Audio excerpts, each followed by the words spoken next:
lest I be accused of insulting everybody, because not my objective, just those who believe the United States is a force of good and can help you. We're not. We could be, but we're not, because the rules-based international order only exists to enrich us, to empower us.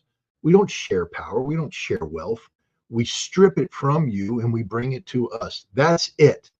Prove me wrong. You can't. But I will say this. Let's call Syria a tent. And inside the tent are a number of families who are talking about the future, etc. And the camel sticks his nose under the tent. Now, the smart thing to do is beat the crap out of that nose and get the camel to remove it.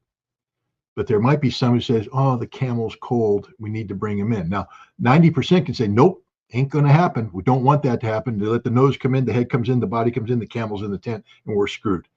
But the people that believe that the camel should be brought in as a force of good, let it happen. It's possible that the number of people that were vocally supportive of America's role is a minority of people. We don't know. I haven't put a number on that yet. No. But the point is, you let the damn camel in the tent. Right. You let America in, and that's it. It ruins cohesion. That there will not be a family gathering because the frickin' camel's in the tent. He's going to shit on your food. He's going to piss on your fire, and he's going to stink up the entire tent. America's the goddamn camel. Keep us out of the tent. Don't invite us in. But you did, and now we've ruined it, and it's ruined. It's over. You're not getting it back. Sorry. It's just never works out that way, guys. It never works out that way. Once you give it away to us, we don't return it to you. We break it. He said, question for Scott. You recently said if Iran doesn't give up nuclear sites, U.S. would nuke Iran. Is that far-fetched considering ramifications? Dan, I'd ask you to go back and re-examine what I said. Donald Trump said that JCPOA is a bad deal because it led down a path where it would eventually, because of the expiration of the sunset clauses, acquire capabilities such as enrichment that could be used to make a nuclear weapon. Even if Iran didn't want a nuclear weapon, the capabilities would be there. He's also said that he will not allow Iran to develop a nuclear weapon at all. Zero tolerance for it. I actually spend my entire frickin' life studying this stuff, especially issues like nuclear weapons and Iran's nuclear program. Trump's not the kind of guy just to say something. He turned around and two things. He had a nuclear posture review where he continued the policy of saying that America will use nuclear weapons preemptively when required, meaning we're not going to wait for someone to nuke us. If we see a problem out there, bam, preemptive. That's his guidance. He's the president of the United States back then. He says, prepare for preemptive strike. And then he turns around and gets an employment plan. That means how we're going to use the weapons that is focused almost singularly on the issue of Iran's nuclear infrastructure. I'm not making this up. The nuclear employment plan talked about B-61 bombs, the gravity bombs delivered by B-2 bombers, and W-76-2 low-yield nuclear weapons to come in to penetrate the underground sites to take out Iran's nuclear capability if Iran decided it was going to move down the path towards nuclear weapons. Now, Donald Trump left, Joe Biden came in. The deteriorating situation that's taken place over the region has put Iran on the cusp of being a nuclear power. Not me saying it, everybody's in agreement that Iran, instead of being a year away from breakout, is days away. That is, that the political decision is made in Iran to produce nuclear weapons. They can do so very fast. Nod your head yes, Dan, if you're with me. You with me? I think you are. You are now. Are you woken up the fact that Donald Trump actually had a plan to go to nuclear war with Iran when he was the president, and the situations that would have triggered that plan exist right now? Are you with me, Dan? Because if you're not, get the hell out of here. It's Danny's chat, so I can't control it. But come on, don't be stupid here. Don't be playing stupid games. Donald Trump has said he will not tolerate a nuclear Iran at all. He built a nuclear plan back when he was president before to prevent this from happening. The situation today is far different than it was when he was president before. Iran is on the cusp of it, not me saying it. Several senior advisors to the supreme leader have said all we need is the political change. And they've also said that the fatwa can be reversed. The fatwa that says Iran doesn't want nuclear weapons can be reversed because of the changing environment, which is happening as we speak. So if the supreme leader says yes to a nuclear bomb, Iran will have one within a week. Donald Trump has said if that happens, he will blow them off the frickin' earth using nuclear weapons. A little bit of nuance there, right? So it's not as simple as you said. Am I overstating it? Hell no. I'm giving you the uncomfortable facts. Everything I just said is factual. Factual. Now, Donald Trump is looking for a better deal. But I think he'll probably do to Iran what he did with North Korea, where he started off with his fire and fury speech at the Security Council, if you remember that one. I will bring fire and fury down on you like you have never seen before, meaning nuclear weapons. And he turned around and said, but we can talk. So I have a feeling that Trump's going to come in a little bit fire and fury, saying, I got a nuclear war plan. I will take you out in a heartbeat. I won't even blink on this one. I won't even blink. It'll be done. But would you like to talk to me?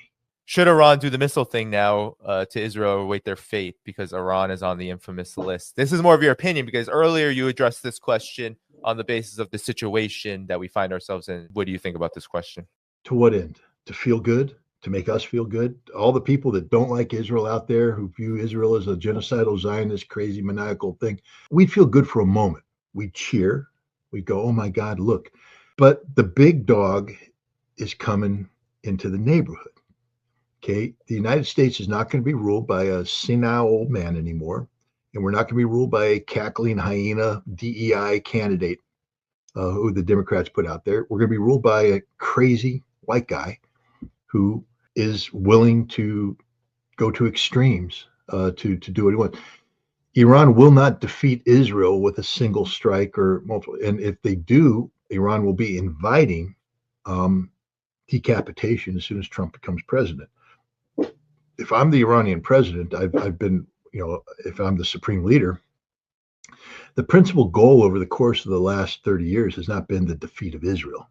Yes, Iran is there with the axis of resistance to support Palestinian cause, but the principal goal has been to lift sanctions and have normalized economic relations with the world so that Iran, this nation that has tremendous wealth, can have the citizens benefit from this wealth. Right now, the Iranian citizens, it's a tough life. Sanctions have hurt hard. They should be living a better lifestyle than they are right now. And so the goal of the Iranian nation isn't existential struggle with Israel. It's to have a revived economy. And if I were the Iranian president, that would be the direction I'd be going. Whatever policies that could be implemented that lead to the normalization of relations. What leader wants his nation to exist under sanctions and the people suffering? No sane leader wants that. And no nation wants a leader who says that's what we're going to get. The Iranian government survives in the face of sanctions because it can easily be laid on the porch of, the people who impose them. It's their fault, not our fault. We didn't withdraw from the JCPOA. Trump did. The European Union failed to comply with all this kind of stuff. But if you turn around and say, screw it, hit Israel with everything we got right now. Why? Why? And the consequences will be devastating for Iran. So if I were the Iranian leadership, I would say, hell no, let's find a negotiated path. You always have those missiles in reserve. You can always bring them out if need be. But you need to exhaust every venue possible short of war before you go to war. And right now, negotiations with the United States appears to be on the table. I've consistently called myself, anti-war. I've also been called a militarist son of a bitch by many people. Look, I don't shy from a fight, and if you want to have an existential fight, let's have an existential fight, and I will fight to win. I don't make any apologies about that. If you want a war with America, you're going to lose because we're going to beat you. Because we're not going to just roll over and play dead. But I don't want that kind of war. I've always said we have to exhaust every venue possible short of war before we go to war so that we honor the sacrifice we're asking people to make in support of this cause. It has to be a cause worthy of that death. And you have to make sure that there's other ways besides violence to achieve what you want to achieve. It would sort of be a double standard of me now if I didn't apply that same logic to Iran. For people saying, well, no, we need True Promise 3. Hit them. No. If you believe in avoiding wars, then you have to believe in avoiding wars, even if the target is a genocidal, maniacal regime called Israel. I don't think that Iran benefits from launching a major missile attack against Israel at this point in time. I think it would be to the detriment of Iran and therefore irresponsible policy on the part of the Iranian leadership. There is a path to peace that could be found. Doesn't mean it will be found. Doesn't mean at some point in the future Iran will have no choice. But there's a path to peace that could be found, and I think it's worth giving that a chance. I think this is the approach of the entire multipolar world, really. Iran, Russia, China. I think they take a very similar approach. My thing about Syria is that people have been really wanting to, I think, to like blame who is to blame here, how did this happen?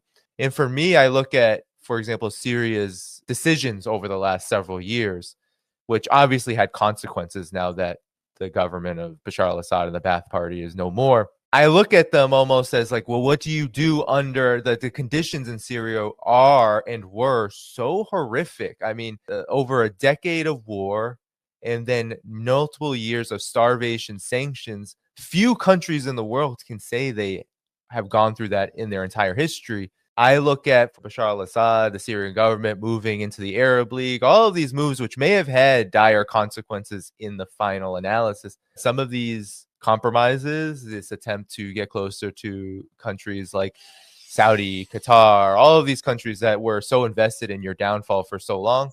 I don't believe that the empire really ever rests. So I believe there's probably some internal things going on, and here we are in this place. But yeah, Iran would be completely out of their minds to not try to open up any channels for keeping that at bay, especially given the sanctions are harming Iran right now. Well, I'll just leave it at this. The CIA can never be trusted. And the CIA had a Syria operations group in place. It didn't go away, as you rightly pointed out. And a key aspect to the Syrian operations group was the interface between the CIA and the various Gulf Arab entities that were funding and supporting the efforts to overthrow Bashar al-Assad. If you don't dissolve the Syria operations group and the CIA relationships with these nations doesn't go away, then you can't trust the political interface between these nations and Syria. And Assad was naive to believe that these Arab governments were looking out for his benefit.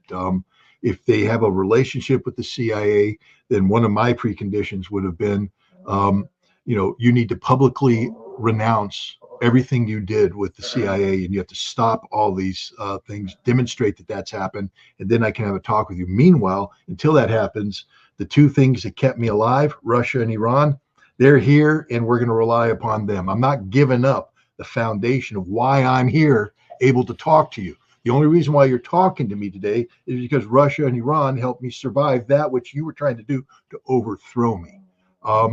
It was naive in the extreme on the part of Bashar al-Assad to believe in this, and I think it was reflective of the desperation of the situation that he found himself in. With a nation in turmoil, I think he was taking what he thought would be the path of least resistance, and he was wrong. And ultimately, we see the result of that. For Iran, understand this: there isn't an Iranian operations group. There's an Iranian mission center. Now, I think I read they may be in the process of dissolving that, but that means they go back to the Iranian operations group. The CIA is dedicated to the overthrow of the Iranian government. I'll say it one more time just so everybody understands. The CIA is dedicated to the overthrow of the Iranian government. That's all they exist to do when it comes to Iran. They're not there to facilitate trade or normalization relations. They're there to kill you, destroy your nation, break you down, make what happened in Syria happen in Iran. That's it. And as long as the CIA exists with its marching orders, that's what it's going to do. So you can't trust the United States as long as the CIA has that mission. So any negotiations that have to take place with Donald Trump have to bring up the fact that you've been trying to get rid of us. Tony Blinken just said that there's 20 years you were trying to get rid of Assad. Okay, before we move on, I need a statement from you that you no longer seek to overthrow. Now, Trump said that during the campaign. That's why I'm having this conversation with Round Down Danny, because normally I wouldn't speculate into things that seem fanciful. But Trump did say, I'm not seeking the overthrow of the Iranian regime. So become president again and now make this policy. Come out and say, we are going to enter into good faith negotiations with the Russians.